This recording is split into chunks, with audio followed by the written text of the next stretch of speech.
Day 84. Failure is a teacher. Rewiring my thinking to really understand that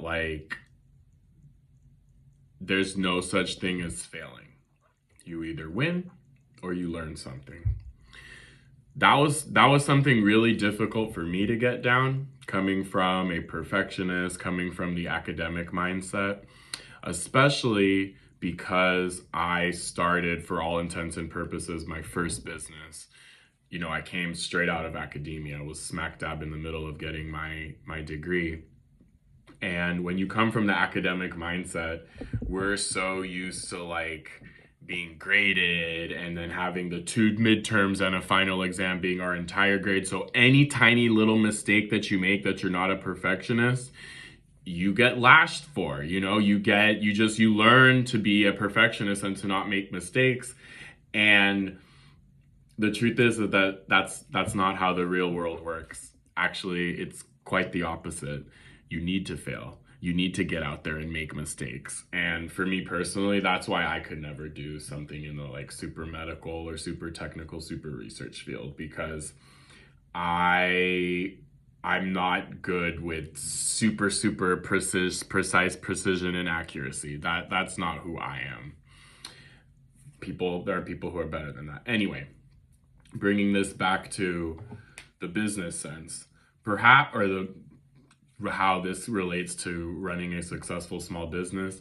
There's tons and tons of examples that come to mind. For me, I think the best example that comes to mind is when I was involved in network marketing, social marketing, multi-level marketing. I will probably do a separate series just about, network marketing and all those misconceptions surrounding that.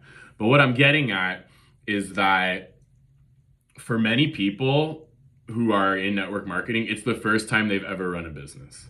And when I was involved, I was still very early in my entrepreneurial journey. So I learned a lot. I learned so much from the trainings, from my interactions with my customers, from meeting with my upline. And many of those lessons, many of the things that I learned, I didn't really come to appreciate until years later, until much later. So this really comes back to really bring it full circle. I know I tossed quite a few really important topics that have spilled over into topics I've covered in other videos, but to really bring this full circle that's why it's so important to journal.